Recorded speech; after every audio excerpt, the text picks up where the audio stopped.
Coming soon to own on YouTube and Twitch. How a jazz band humiliated the segregated army. Now I know Black History Month already passed this March, but it's Black History Month every other day. Nigga. It's Black History Month every single day. Let's The get straight United to it. States Army sent the Harlem Hellfighters to France with one specific order: do not let them fight. They handed them over to the French army like they were surplus equipment, thinking they were disregarding the men. But the generals made a strategic error. They checked their men for rifles, but they forgot to check their luggage. Inside was a cultural Trojan horse that would conquer Europe. These men would go on to survive 191 days of hell, longer than any other American unit. But we didn't just win the war. The Harlem Hellfighters infected Europe with Black culture. So join us today while we discuss the story of the Harlem Hellfighters. And if you like stories like this, you can find more stories like this at OneMikeHistory.com. But without further ado, let's get started. To understand the Harlem Hellfighters, you need to understand the insult. When the 15th New York National Guard, later known as the Harlem Hellfighters, arrived in Spartanburg, South Carolina for training, they were met with a level of hatred that is difficult to describe. The locals... It's like, that's something I understand, but it's like, these people are here to fight with you. These people are here to help you. And you go out your way to hate and antagonize their like existence. Like, nigga, they're here to help you. And you doing all this. spit on them. White soldiers from other units refused to salute them. The army itself was embarrassed by them. The strategy of the United States military was simple: containment. They refused to let the 369th fight alongside white American troops because they feared that they would upset the racial order. And it's like, we're at war and you're worried about a racial order. You know? These people are here to fight for one country and you're worried about a racial order when there's supposed to be no order, you know? They didn't let black officers command white troops, and they didn't allow black men to show any bravery. So when they got to Europe, General Pershing did something unprecedented. He gave an entire regiment to the French army. He told the French generals, take them, use them, just don't ask for any supplies. He thought he was disregarding the Harlem Hellfighters. He thought he was getting rid of them, putting them in a corner where they would die quietly digging ditches until the war was over. But yeah, he thought he was going to throw these niggas away to their death and just be on by his business. He didn't know is he was handing those black men the keys to history.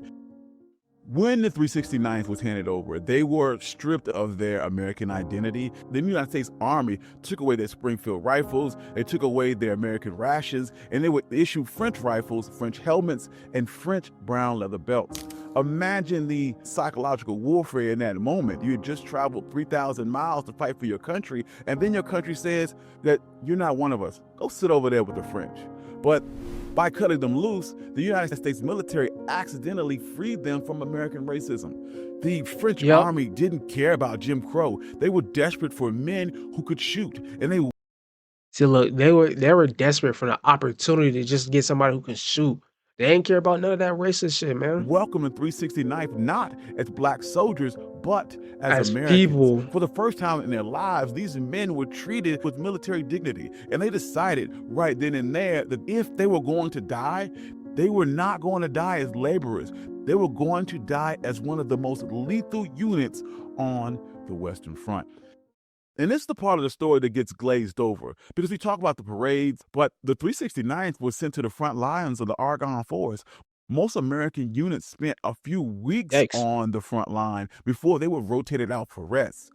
The 369th stayed on the front line for 191 consecutive days. 191 days. That's 5 months. No, that's 6 months almost. That is 6 months of sleeping in the mud, eating rats, dodging mustard gas without relief. The United States military refused to send replacements, and they left them over there to break. But they were just trying anything in their power they could. They let these black people died for no reason. They're on your team, and you're trying your hardest to let these people die. They evolved. They became experts in trench raiding. At night, armed only with knives and French grenades, they would slip across the no man's land to terrorize German lines. They were so quiet and so deadly that the Germans gave them a name and it stuck. They didn't call them the 15th New York, they called them Hellfighters. And during that 191 days, they didn't lose any prisoners and they never lost a trench because they had decided to themselves that they were never going to surrender. One of the most famous stories is Private Henry Johnson. One night while he was on watch, a German raiding party of 20 men attacked their trench. When Johnson's rifle jammed, he didn't run. He pulled out his bolo knife and he fought them hand to hand, killing 4 Germans and wounding 20 more, all the while 1v20? 1v24? My God. his fellow soldier Needham Roberts. He became the first American to receive the Croix de Guerre, which is France's highest military honor. While the United States military was debating whether or not black men had the bravery to fight, the French government was pinning the highest military honor on their chests. Once they proved that they could fight, they unleashed the second part of this plan. Enter Lieutenant James Reese Europe. Before the war, Europe was the most famous black band leader in New York. When he joined the 369th, he told his commander that if we're going over there, we're going to be the best. I'm sorry, bro. All these niggas look nervous as hell in this photo. He looked like he's shitting bricks. I don't know what he looking at. He looked like lost. He looked lost in the crowd. These two the only two really locked in. This nigga on some bullshit in the back. This nigga, he hurt some perplex. This nigga just, he in his own world. This nigga trying to keep it together. He locking it in. This nigga, he keeping it cool. I'm sorry, I just had to point this out. Like, niggas look worried in this photo. What happened? Damn band in the army. And he didn't just recruit soldiers, he recruited talent. He went to Puerto Rico to find players. He went to Harlem to find drummers. He built a supergroup disguised as a military unit. The United States military thought that they were sending over ditch diggers. Europe knew that they were shipping over a touring act. The cultural Trojan horse opened the moment the bullets stopped firing. The 369th traveled from town to town in France.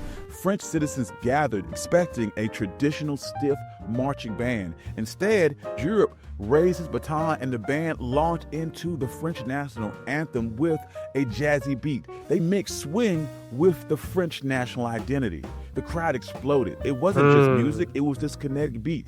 Because these men had already earned the respect in the trenches, the French were open to black culture that they brought. They didn't just entertain, they saw the art in these black heroes. James Reese Europe executed this vibe shift in an entire country.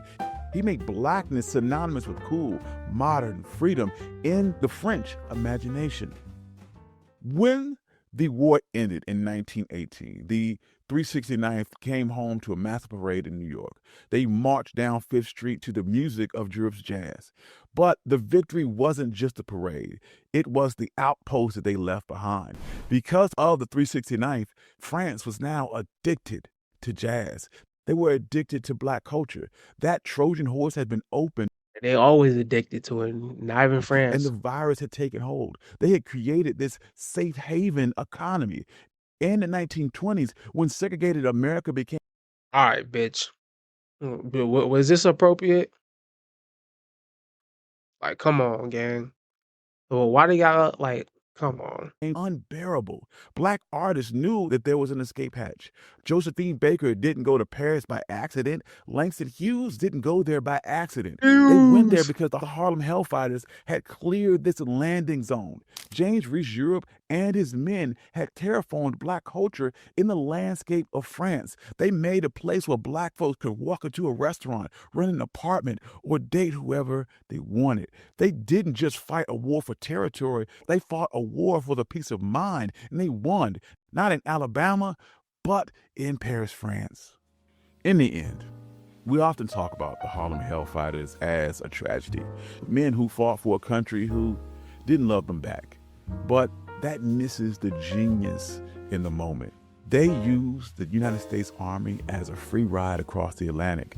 They used the war as an audition for the world. They proved that you could endure 191 days of hell and come out dancing on the other side.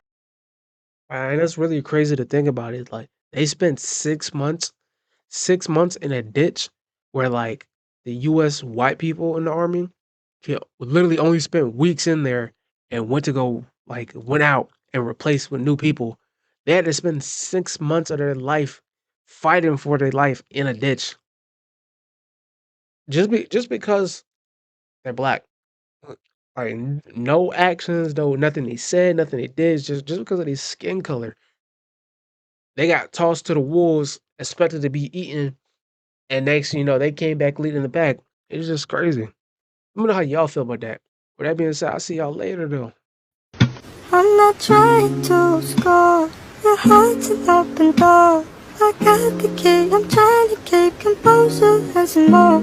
I know you want some more. Oh, oh. Can your body hear me? Want you to feel me?